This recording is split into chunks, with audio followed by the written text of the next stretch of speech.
Sir, when I take part in the discussion, first of all, I wish to point out that the Sarkaria Commission was not given a free hand to examine the developments which had taken place in the last 60 years in India.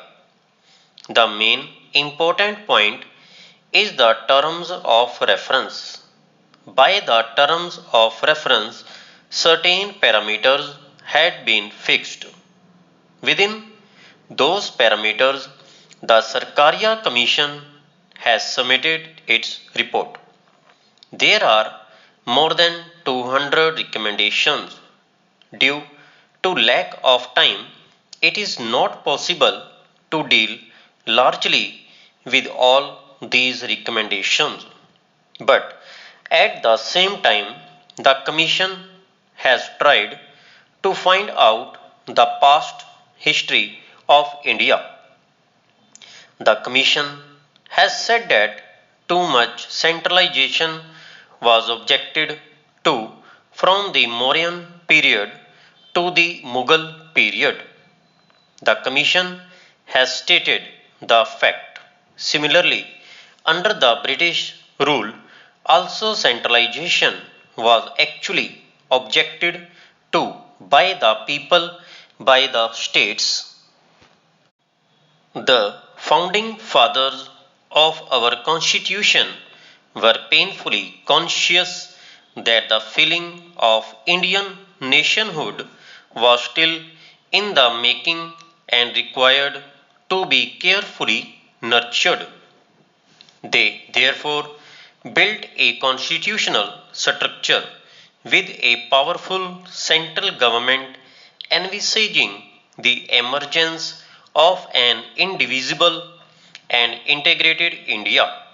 The concept of a strong center which is necessary to meet India's immediate needs was virtually, in the later period, converted into the concept of a unitary state with priority for the center in all cases. This was the basis of the process of excessive centralism with all powers in the hands of the center.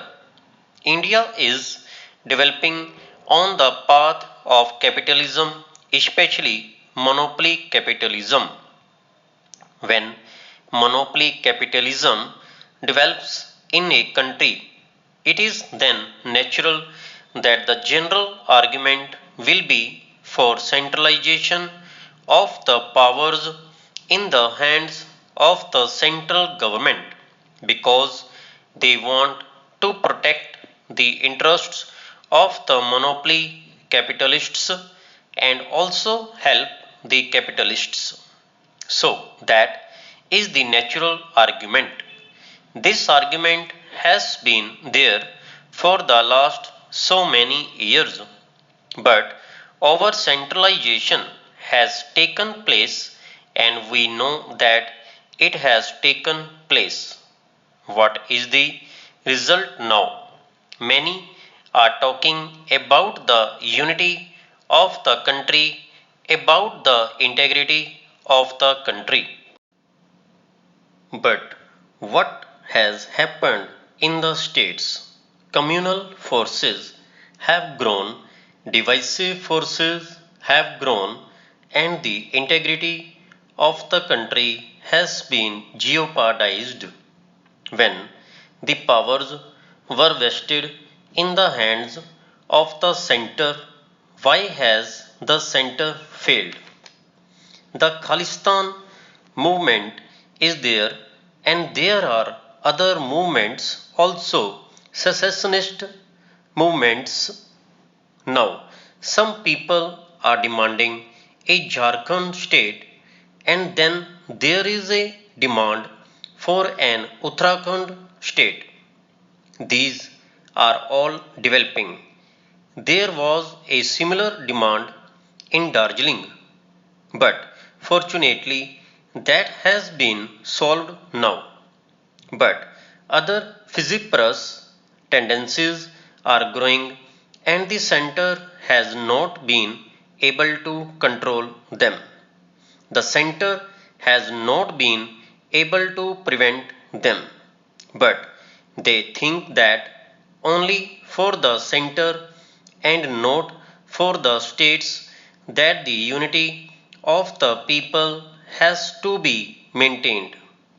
The question of center state relations in India is not a question concerned only with the implementation of federal principles or with preventing the violation of those principles or suggesting a few constitutional amendments, but it is concerned with the question of maintaining Indian unity, maintaining and consolidating the sense of Indianness or Indian oneness among all the constituents of the Indian Union with the center as the expression of that unity.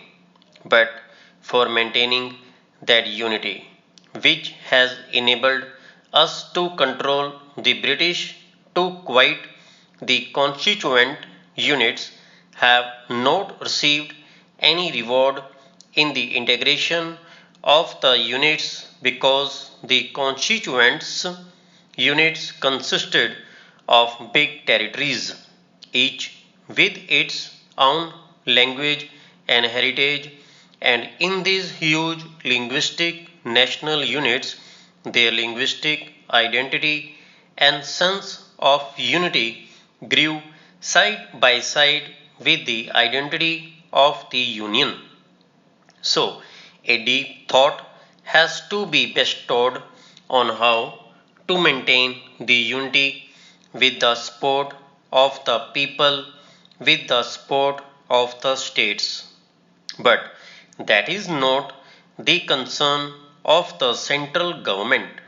The Sarkaria Commission has been able to make certain recommendations within certain parameters. Even within those parameters, two recommendations are there. One is that it is neither advisable nor necessary to make any drastic change in the basic character of the Constitution. The second is that the electoral system can be continued like this.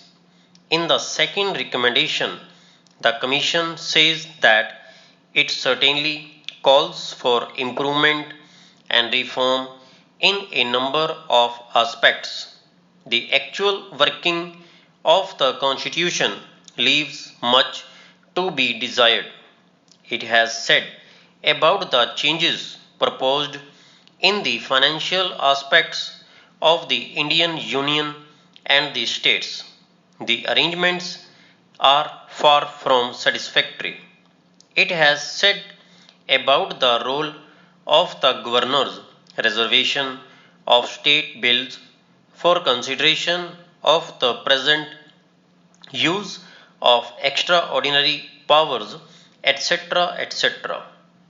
The Commission has said about the Intergovernmental Council with a comprehensive size. It has said about a National Economic Development Council having a nexus with the Planning Commission, limitation of the centrally sponsored schemes, state finance and planning, etc. etc.